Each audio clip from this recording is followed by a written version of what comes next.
Good morning, everyone. It's me and it's Jake again. You get to see us a lot on season one. We thought we would do some regular conversational sessions all around some of the challenges that you guys are facing in your kind of work journeys as you're navigating this crazy old thing that's football and sport. And obviously, you can feel that we're going through some particularly challenging times. And so, who better to speak to than Jake and all of his incredible insight, his expertise. So we thought we'd jam on some stuff, give you some insight into where we feel the world of work is, where it's going, what the main challenges are, and how we can best tackle them and why it's important to do so. So morning, Jake. Sorry, it's me babbling on. Morning.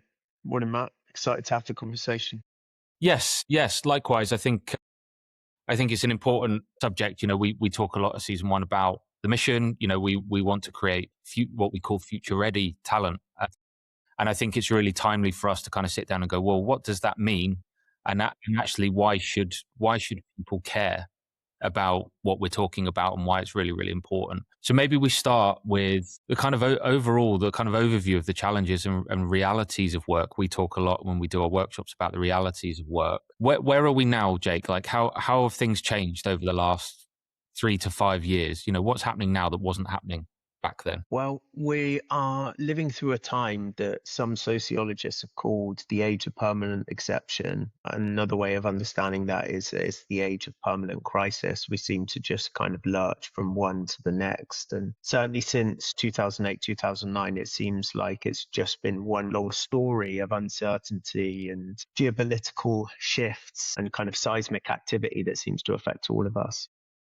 Although when we go to work and we head to the office or we log on Teams and Zoom, it sometimes doesn't feel like that, right? Because we just get involved into all the things that feel like progress and productivity and work. But the reality is that these things are always rumbling away in the background, and they guide a lot of the decisions of planners and leaders who are sitting at the top of the companies and investments and the founders, the owners of the types of organizations that we work in. And that is true as much as in sport as it is anywhere else. Frequently now, because of the new owner profile in sport, we've got people who are, they own multiple different businesses. They're exposed to these global shifts, and that can shake out in sport itself in terms of how sport grows, what we invest in, how it changes, the speed of change, and all of these things. So on the one hand, there's this kind of like very strange and difficult geopolitical background that's happening for everybody in work. On the other hand, in terms of the way that it's experienced by us, we are in a profoundly volatile and uncertain, complex and ambiguous VUCA work environment right now, where big changes feel like they're happening in a very speedy way. And it feels like some of those changes are accelerating the way in which we interact with work. Some of those are about technology, and some of those are about the promises or the commitments, the kind of social contract that exists between us and real contract that exists between us and employers. So these are the two big forces, I think, that are really changing in our work life, and whether we're aware of them or not, they're very real, and they're the current in which we're all tapped into right now. Mm. Do you feel like I certainly feel this sometimes when I observe that dynamic that's happening? I almost feel like there is less control over my own destiny, like my own journey, and actually, maybe how we go about finding opportunities, how we go about, yeah, I guess having agency over our journeys. I definitely feel like there could potentially be less control. I don't know if that's something that you've noticed from speaking to people, or maybe something you've noticed yourself, or maybe not. I don't know. I would say yes, to some degree, less control, but also probably in parallel, there's just a very different type of opportunity that is emerging. I would say that on the subject of control generally, I think it's a pretty useful exercise, especially to kind of bring it forward in your life, especially as you enter into your career. It took me way too long to learn this, but to kind of accept that there are a huge number of factors over which you have no control whatsoever, and you should just kind of surrender a little bit more to the movement of things, right? And if you should do so, then you build up your resiliences to change. You are able to pilot chaos, navigate, uncertain circumstances in a better way. You can read the Tao, which is a 2,500-year-old book from the Far East, and that'll help you to kind of be like water and bend like the reed in the wind. But there are also many other ways in which you can do it. And it is the case that you are far less in control of a lot of the forces that govern your work life than probably we're told and, hustle culture would have us believe. So the other way of thinking about this is what alternative do you have? That isn't to say that you should not build your skills, experiences, your grow your self-knowledge so that you can be aware of your strengths and your blind spots, and that will help you to take opportunities to keep them and to expand and grow into the person that you want to become in work. But it's definitely worthwhile kind of critically evaluating what you're actually in control of and surrendering to that which you are not.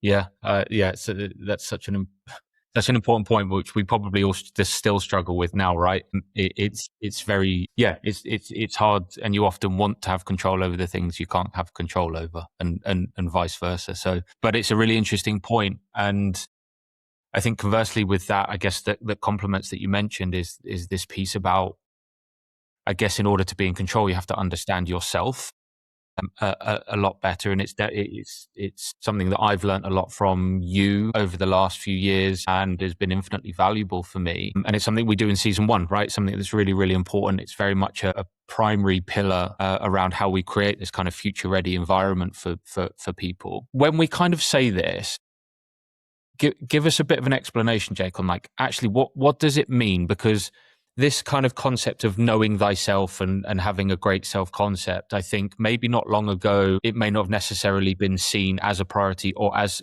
super, super important. Or in some sections, actually, people may just dismiss it and feel it's a little bit wishy-washy.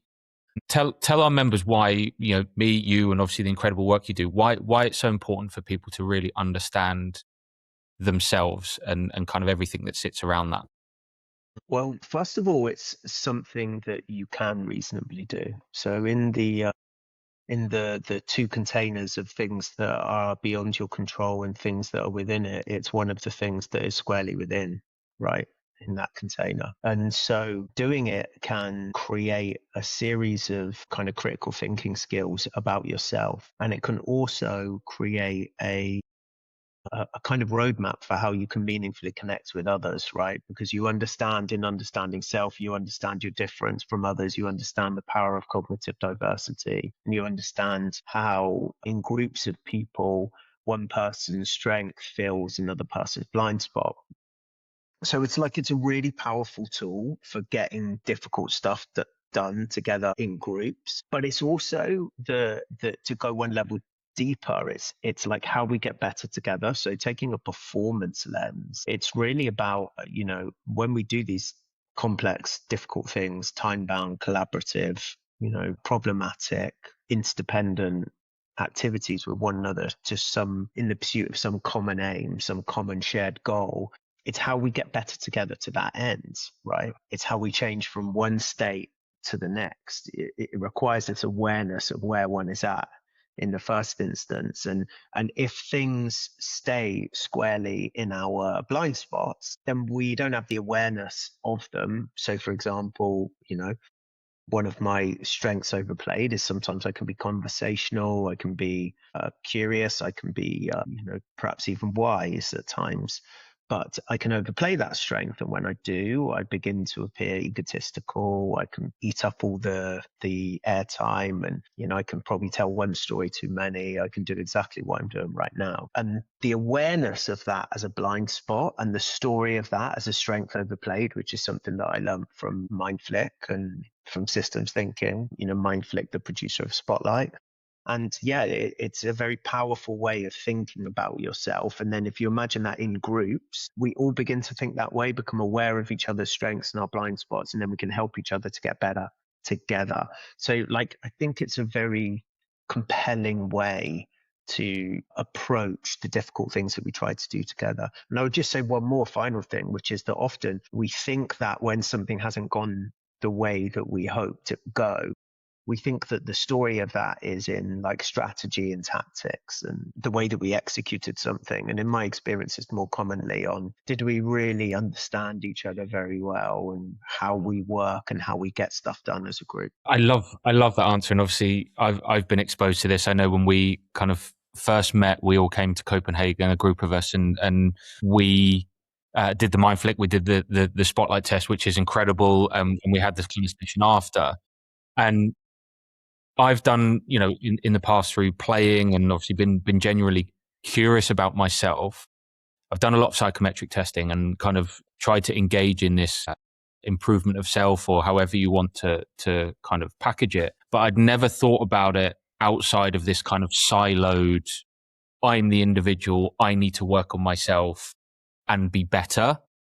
I've never thought about it in the sense of performing better together, performing in the team. Actually, if I understand myself, not only will I be better, but actually being able to communicate that to the people around me makes us better as a team. And I think that the example that will always stand out to me, and really was a bit of a light bulb moment for me in Copenhagen, was very much my strength overplayed, which is maybe a bit similar to yours. Is I'm very passionate about certain subjects, and I'll talk, and I really like to talk passionately about it. But often, again, that can go on for too long. I can take up too much airtime, and that can alienate people. And I know it has in the past, and it can lead to kind of everything from a bit of banter through to people actually getting a bit turned off by it. But actually, by understanding myself better, by going through that process, and actually then effectively or communicating that in that team environment, all of a sudden there are things like accountability tools. There's understanding. There's your teammates going, it's cool, Matt's just being passionate, and we know when to check Matt at certain points and go, cool, you're going from this strength into a strength overplayed. And there isn't this kind of negative connotation from your team members anymore of going, is Matt just talking too much again? So I think it's a really important lens for our members and people to understand when you're maybe either looking for your own role or you're kind of freelancing, working by yourself. When you go through this process of understanding yourself better, you're going to be thrown into those team environments, and actually you're doing it, yes, for yourself, but you're doing it to be better and more understanding of the teams that you go into. And you say something, again, it's quite simple but quite powerful for people when we do these workshops, is you're thrown into team environments with people who you don't know, but also people you don't like. And we've all experienced that, but we're all expected, and you say this so well, you're expected to work intimately and with positive results with these people. So how do you do that? And I think like this real building understanding of yourself, and actually in the guise of working better as a team, is such a big light bulb moment for people. And I think it's an important context for people to have when they go through that process. Yeah, you mentioned a phrase earlier, which is self-concept, and maybe I can, because I can't remember the citation for it right now, or we can drop it in the show notes. But yeah, self-concept describes your ability to understand yourself, understand your sources of confidence and strength and resilience, but also crucially your ability to respond to setbacks. And if you take that from the academics that framed it in that way, and once again, I'll put the citation, apologies to them, we'll put the citation in the show notes. If you take that as one side of the coin and then take as the other side of the coin, because it was found to be one of the most powerful forces in basically, early career success and higher success. If you take that on one side of the coin and then take the other, which is the way in which employers generally talk about their perception of graduates they get, what they're really looking for now is people who are able to like roll with the punches, who can pilot chaos, who can live with uncertainty, that VUCA environment, volatility, uncertainty, complexity, and ambiguity. And because that's the way that like modern work actually is. And although like one expression of that is having to work together with people that you didn't choose and collaborate towards some kind of shared aims. There are plenty of others. That's just one setback that you are going to face, right? And there's another study that you and I have talked about before, and which is around the fact that only 11% of hiring failures are framed in terms of skills and experience, and the rest of them are all behavioral. So like there's this kind of like giant coming together of these different forces. On the one hand, what we know works in the current modern workplace, which is this self concept. On the other hand, the desires and wants of employers. And then on this third trajectory, it's the way in which people are prepared for their work life by school and education, which is just basically just completely misguided because it focuses on industry specific facts and knowledge and execution strategy, tactics, spreadsheets, memorizable facts, essays, argumentation formulas, all these things that you are just not like, that is not going to be your core challenge. Your core challenge is going to be, how do I get really difficult things done with other people that I didn't choose? Yeah, it's amazing when you talk about it like that, and actually you reduce it to it's how we get things done with other people. Actually, how for me anyway, certainly, and I'm sure a lot of our members, when they look at it that way, is it's a really great foundation to then start that phrase there. How do I get stuff done with other people, or how do we get great stuff done as a team? You can then start thinking about it in a slightly different way, rather than how can I go through this and kind of find my way. It's actually you're not alone in that. How do we get great stuff done? And I think it's a really, it almost seems reductive, but it isn't. Like it's kind of it's everything.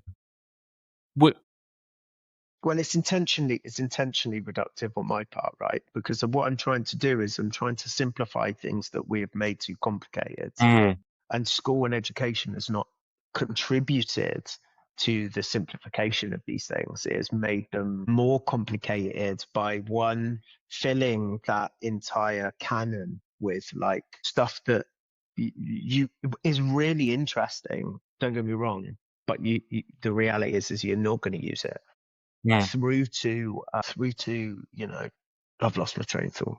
Carry on. That's all right.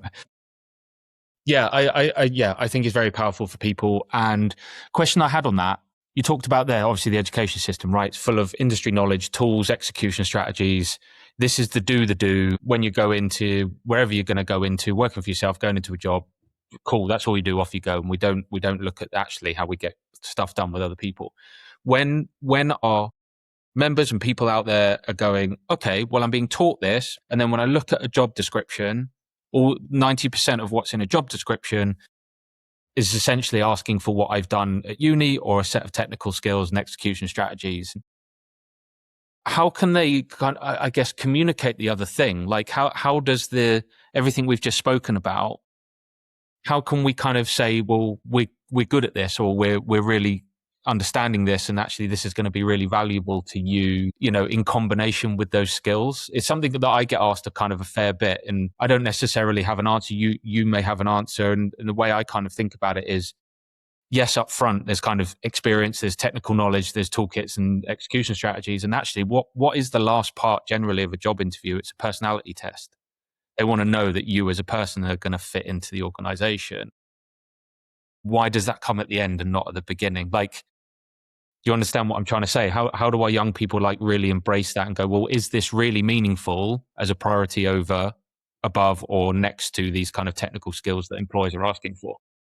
Well, this squares the circle really, to go back to the question you asked earlier about self-awareness. And another thing that comes from self-awareness is the bringing into the light of the mental models, biases, and heuristics that we have for explaining life, right? And one of those mental models is like the way in which we recruit. One of those mental models is the very complex and incredibly interdependent way in which we talk about work and jobs and hiring and you can go down to a very finite level of detail, and that self-awareness for you, and for example doing bias tests using Harvard implicit association tests, or doing work like psychometric work that can show you how your mindset perspectives might be different from others. It brings into the light the kind of stories that we tell ourselves about what work looks like. And when you start to become aware of them, you can, on the one hand, see that they are within the job descriptions and application processes of what organizations say that they want. They are a series of stories and narratives that recruiters have built to explain how they think work happens. Not like, and it's not like you need to take intent out of that, right? It's not a executed decision.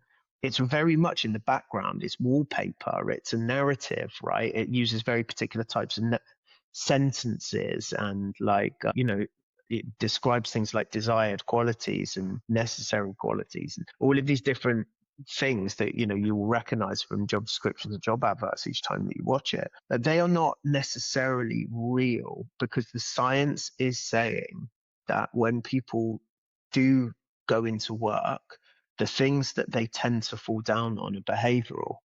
And so, it kind of like, whilst it doesn't make it easier for people who are reading these job adverts and going through these job application processes, what it does do is gives you a little bit more of a better project for yourself, and you can treat it like, you're in a performance mindset.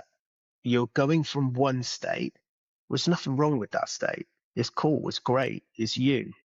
But you're going to another state. And the difference between the two states is your awareness of the things that might, for example, cost you that opportunity, the things about yourself, or make that your ability to capitalize and then keep that opportunity, if should you really love it, long term, right? Because you've suddenly become cognizant and conversant with these things that generally make it more complicated and difficult for us to survive work and thrive in it. And like, when I say this, I just want to give this caveat. I'm not saying this with like my employer mindset on. I'm not like thinking my job here is to make recruiters and employers like super happy with all of it. I think a lot of the mental models that they have for the way work gets done is part of the problem here. I'm just saying, if you want to find something that you really love and you want to keep and feel like your contribution to it through the feeling of meaningful work, then there is no shortcut to doing that other than your own self-awareness and Mm. your awareness of the stories and narratives that build both your narrative for why you want to do what you want to do and the employer's narrative for why they might want you. Yeah. Yeah. They're stories, right? They're kind of myths. They're what Max Weber called ideal types. They're kind of like imperfect, over exaggerated, never fully realized versions of reality. Mm. Again, like really, it's such a great way to put it, and I think it leads actually quite nicely to a couple of things that I want to finish off. And actually, these are, I think, a couple of feelings that I know we have all had, throughout our career in different guises, and I know a lot of our members and a lot of young people out there at the minute are feeling, especially if they're going to go through this kind of journey, right, of understanding themselves.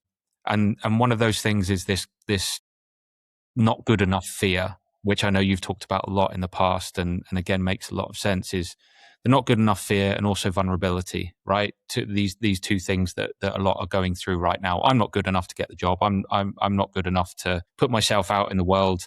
This kind of, I don't know, imposter syndrome, however you want to put it. So I'll start there. Like, what for these people going through, or young people going through their early career, like how do we kind of begin to acknowledge this kind of not good enough fear and navigate this kind of feeling that they're having?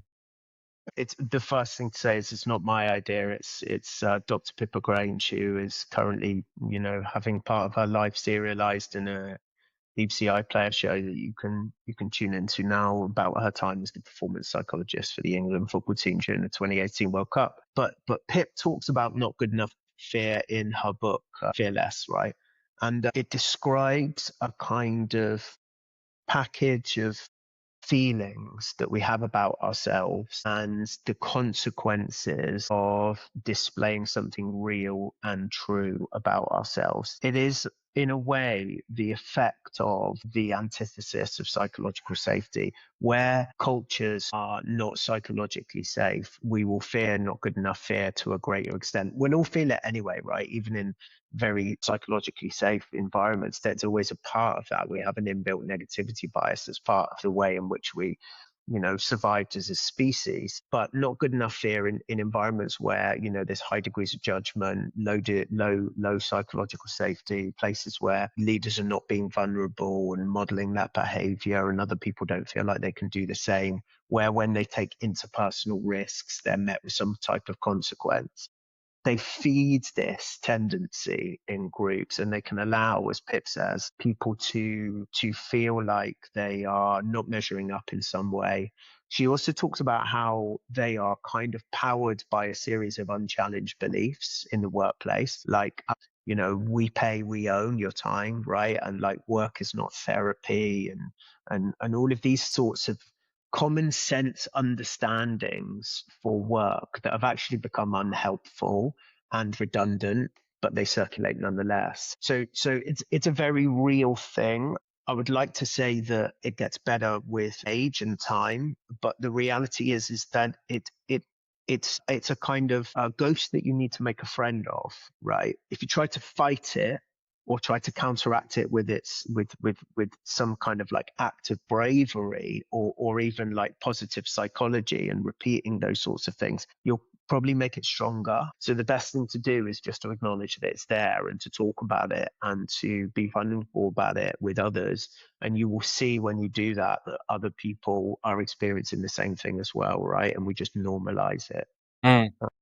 And how do you, leading on, you mentioned vulnerability there and communicating that. How do you role model, right? And express, because vulnerability, I look at my own journey, especially when I was kind of younger, playing football and going on that journey to wanting to be a great footballer and having a long career in the professional game. Vulnerability then, and I'm talking like early 2000s, was not seen as a positive in any way, shape or form. And if you expressed physically, emotionally, or verbally that there was a vulnerability there would be an element of exclusion, either passively or actively, within those environments. And obviously, there's a lot more awareness now, and those things have kind of evolved, but I don't necessarily, definitely not been eradicated in that sense.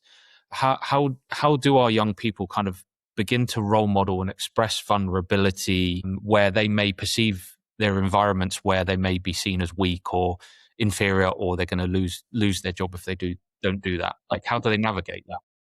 Well, although there's been some progress in recent years, I would say, right, to this effect. And I think the antithesis of this narrative around vulnerability and psychological safety, I don't believe it has the same power that it had just a few years ago. What you experienced in that traditional older performance paradigm of fear being weakness, vulnerability being weakness, and psychology being something that was reserved for people who need it, right? I just don't I think that some of that is losing its power. But to directly answer your question, like what can people who are towards the beginning of their careers do in this effect? I think they can learn from the places that they're at. There's a lot of stuff on social media that is very superficial and artificial, but there's a lot of realness, right? There's a lot of stuff where people who are not in yours and my generation are sharing very honestly truths, emotional reactions, things that are happening in their lives, big huge life events, right? And there is this consequence for the group when people model that is potentially transformative. It gives other people a kind of common experience who are maybe having in their lives similar things that feel real and feel powerful and impactful when they go into work and into the workplace with their colleagues. So like modeling that by sharing them in one-to-one and group settings is a very powerful tool. But to work hand in hand with that is also acknowledging and honoring and giving grace to people who do that themselves and not like turning it into banter or things that can be pulled up and talked about them when they're not there, or things that can be used against them later. All modeling all of that sort of stuff is the other side of that coin. Finally, the thing to say is that in this newer performance paradigm that we're seeing now, and it's part of the work that I do, is facilitating very particular types of conversations where truths can be shared, both about ourselves and about the group, and doing that in a vulnerable way that is like safe for interpersonal risk taking. Like that can be very transformative for everybody as well. Not everyone enjoys that experience, so it's not something that I have dreams that we should like expect it tomorrow. Like we're working towards that, but we're starting to see that when I think 15 years ago it would have been impossible. Yeah, really great. I'm gonna finish, because obviously everything that we do, events wise, learning wise, we always try and give people kind of some immediate takeaways, some things that they can go and do after they've listened to this, and go and kind of make a start on this. Because again, there's so much here that people can look at and kind of begin to kind of take those first steps. What are kind of one or two things that people listening now can go, right, I've pressed stop, what can I go and do now that's just going to help me take that kind of first step? Okay, I'm going to give everyone three things. The first thing is try out the Harvard Implicit Association test. Just Google Project Implicit and take one of those tests and see how you feel. You need like 15 minutes. You need a laptop, not a phone, or a desktop, and you need to be completely undisturbed for about 15, 20 minutes. I'm not going to spoil it any more than that, but go and give one of those tests a try and then see how that shakes out. It will bring to light some of the stories and narratives that you don't even know were part of your makeup and part of your operating system. So that's like part one. The second thing is, try out one of these freely available psychometric tools. If you Google Big Five or Ocean, and you'll find some free personality tests. And if you've never done one of those, then give it a whirl. It can be great. There's also a really interesting one, if you've got a bit more time, that's freely available on Red Bull's website right now, called Red Bull Wing Finder. It takes 35 minutes about, and it's a little bit more than a psychometric test and personality profiling. It's a bit more cognitive as well, to see how you deal with problems, but it's really interesting and really great. So give that a go. And the last thing is try with, what Pip teaches us about, not good enough fear. Try writing down some of the things in a journal using a pen and paper, like to get out of your screens and your phones if you can.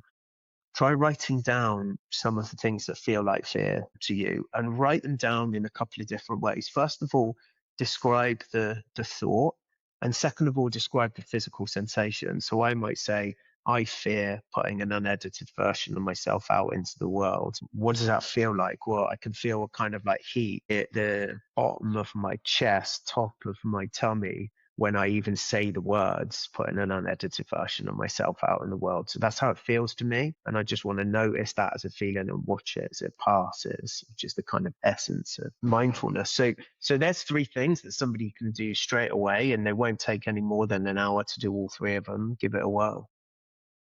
Amazing. Well, great way to end. So thank you, Jake. We're going to be doing a series of these. We're going to delve into some of the more specific challenges. I'm sure we're going to be having chats around AI and some of the other things that our young people are going to be tackling, as well as kind of the market itself and how we delve into performance. So thank you. And I look forward to the next one.